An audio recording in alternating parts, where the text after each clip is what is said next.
I used to work till like 4 a.m.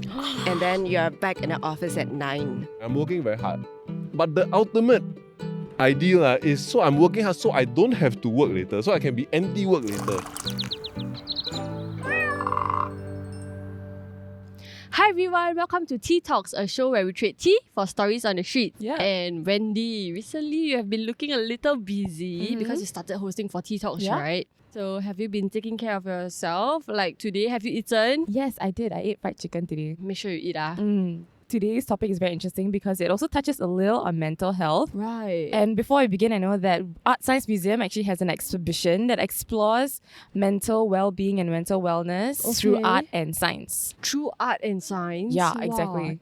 So whenever I think about mental health, one thing that often pops up in my mind is hustle culture and Yeah. work-life balance and how do we find a balance? Like Yeah. for Wendy yourself, do you think that hustle culture is something that is bad or? I don't necessarily think it's a bad thing, but I think personally I do enjoy having my identity not like my work. So I do feel like we should strike a balance when we can.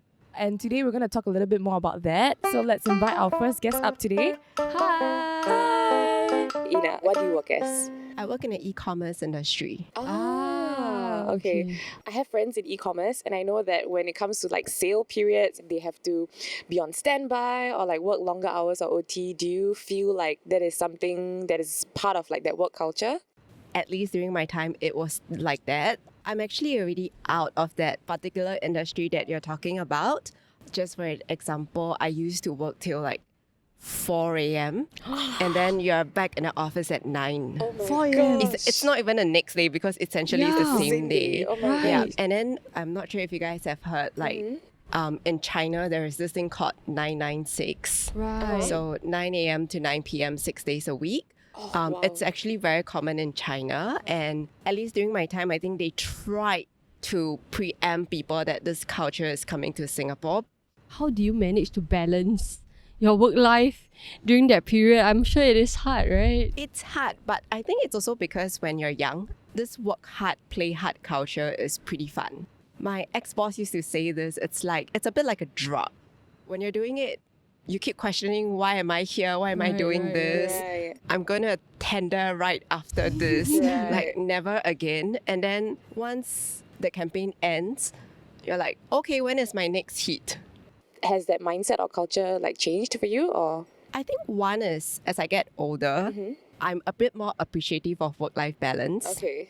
It means something for everyone differently because what that balance is, you define it on your own. For me, the reason why is that I have a lot of other interests that I like to get involved in, and I just want to make sure I have the time for those. Work is definitely a part of me and it's very important, but I don't think it's the only thing that defines me. I'm a really big movie buff, so I love watching old and foreign movies. I love going to the cinema a lot. And of course, my most important hobby now is to take care of my wife, who always needs. Okay. Oh, taking care Scoring of wife is a points. hobby leh. Wow. Okay. It's the most important duty, I should say, not hobby. Sometimes youngsters like us tend to make work our identity because there is a need to prove to ourselves or like the people around us. So do you have any advice for people that just started out? Most important thing is knowing what you want. So I started my career without knowing what I want. I just needed a job. So once you know what you want, in terms of first your career path, and then second is knowing how much you want a career out of your life, then you can adapt accordingly. So to be very honest, we have to work for like at least 30 years. I can strive to be a director that earns $20,000 a month, but I know that if I want to be there, I have to work much more than what I'm doing now. Am I willing to do that? Maybe not yet. At least now, no. So then I take the easier way out and I have a work-life balance and then I watch Netflix after work. So, Did you ever regret working so hard in your youth? I don't regret. I think at the end of the day, I hope no bosses would hold like a gun to your head and force you to work that hours. But I did it on my own accord because I wanted to accomplish something at work. I wanted to have a good name in the company and etc. Happiness is the most important thing at the end. If like the job is just preventing you from being happy at all in any parts of your life, then in those cases it's not worth it. It's worth making that change to find something that you're happy doing, or at least allow the work-life balance where you can be happy doing something else during your off hours. Thank you for having tea with us. Thank Enjoy you. your date Oh, yes, tonight. enjoy your- Yeah, Thank enjoy you. Nice dinner. yourself. So right now we have a guest. He is also known as the Woke Salaryman. So shall we invite Wei Choon in? Yes. Hi. Would you like to tell us a little bit more about yourself? So my name is Wei Choon. I am one of the founders of the Woke Salaryman. It's a page where we try to talk about personal finance and make it more accessible and less boring. I mainly draw, but nowadays I also do the video stuff and I write sometimes also. What is your stance on hustle culture? So actually, I think hustle culture is a term that is not well defined enough to have a solid stance on it. Because if you look at the idea of what hustle is like 3 years ago, it will be very different. If you just Google hustle culture nowadays, right? I think the first few articles will all be negative connotation. It depends on what you want to do.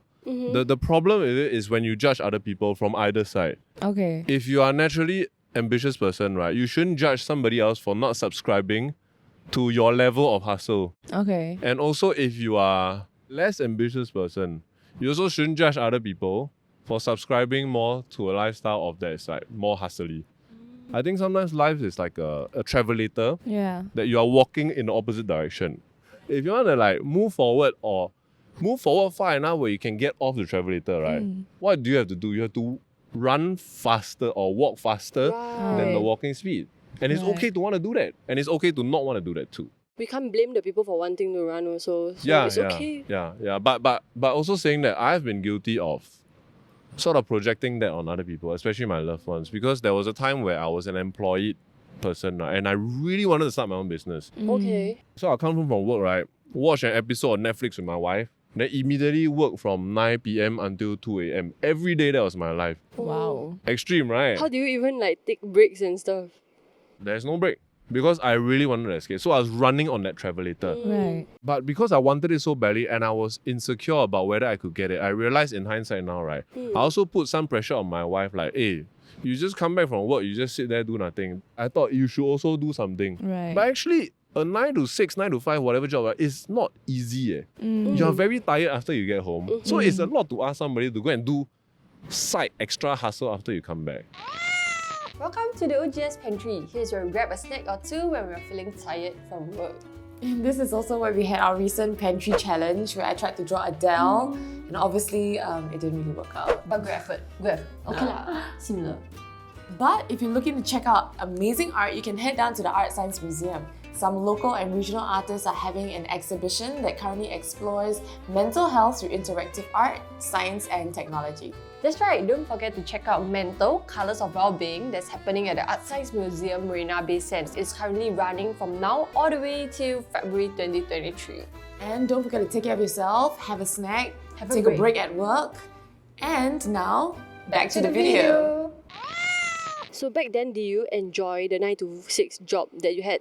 If you don't enjoy it, like why do you have to stay in it? I've wanted to be an animator since I was 14 years old. That was my dream.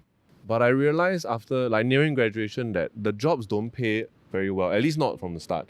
Chasing your passion is absolutely a privilege and not everybody has that privilege. Right. So if I want the privilege of working on my passion and starting my own thing, I either have to taper off my passion, readjust my passion, or build that privilege myself, or do a combination of both. But I made myself feel like crap when I sold out. I didn't tell any of my peers. I felt like all my animator peers were all judging me for quitting animation, for not chasing the arts. And I was very unfair to myself. But in a roundabout way, that helped a lot. Like Right. to make a decision. So if you do that, don't blame yourself. Don't hate yourself. I mean, I've been seeing videos online also about how, you know, when your bosses will have this kind of perspective towards younger generation, like, oh, we want to just stop work at like 5 or 6 and then we don't want to do anything else after that. Yeah, but their perspective is like, why aren't you working hard? I think it's also hard to blame them because they are from a different generation where the rules are different. And it's not bad that the rules have changed. It's just that the previous generation who are more likely to be employers will hire the generation below. And if there's any mismatch in like the expectations for work and stuff, right, then it will clash lah. So I also think in a very macro way, and it's not nice to hear this, but I think like young people have to be very careful of making productivity or hustle, whatever you want to call it, a dirty word. Singapore is prosperous right now, but their future is not certain. And if Singapore is outcompeted in terms of productivity by other countries, the good quality of life in Singapore relative to other countries right now, right, may not be the same. I'm not even from Singapore, I'm just from Malaysia, but I'm here and my mom sent me here because she identified that Singapore is a prosperous place where my son has a good chance of success. But all this prosperity came from the backs of productivity that the older generation had put in. Right. Was there a point where your perspective changed towards like hustling? There is, because it's freaking tiring. Right. And as you near your 30s, and now I'm past my 30s already, you feel it, like 2 a.m. in your 20s is very different from 2 a.m. in your 30s and beyond. Oh no. Y'all won't feel it yet, but I tell you, come back and talk to me when you're 32. You're like, oh, 2 a.m. you ache. And I think health is something that you shouldn't trade off because your body is your vessel to then experience everything else. And if that goes, like, no matter how much money you have, that will go also. So sometimes it might not be worth it to hustle sometimes also. Right. Yeah. There is an objective amount of money that you can make annually, right? That would mean that you can cover most of the basic necessities in life. But past that point, whether you're happy or not, is not so much dependent on whether you have money or not. My friends who make above that, I go, what are you after? And sometimes they can answer. They say, I want a Lamborghini. I want a landed property. Okay lah, do lah. Okay lah. They know the trade-offs. They know that they want extremely difficult things to get, but they are willing to live a difficult life to get it. I think that's okay. If you just climb for the sake of climbing, you just realize you get up high here and like, actually, I don't know why I'm doing this. Well, I feel very hollow. Yeah. Then you are in your 60s and you have lost some of the prime of your life. That's so sad. So it's very important, I think, as part of hustling, to understand what are you doing this for, and have a clear thing and to know when to stop. It's like, there's a shirt like anti-social social club. I feel like sometimes my motto is anti-work club. Meaning, right, I'm part of the work club now, right? I'm working very hard. But the ultimate ideal is so I'm working hard so I don't have to work later, so I can be anti-work later. We have a woke salaryman with Okay, us. I'm not the woke salaryman. I'm not the woke salaryman. I'm just part of the woke. The woke salaryman is ideal that me and my co-founder both aspire to be also. Oh, okay. Because we're not perfect. We got our vices when it comes to money also. We buy stupid things and things like On that. your path to wokeness. Wokeness, salaryman wise, yeah. Thank Yeah, you. thanks. Bye. Bye.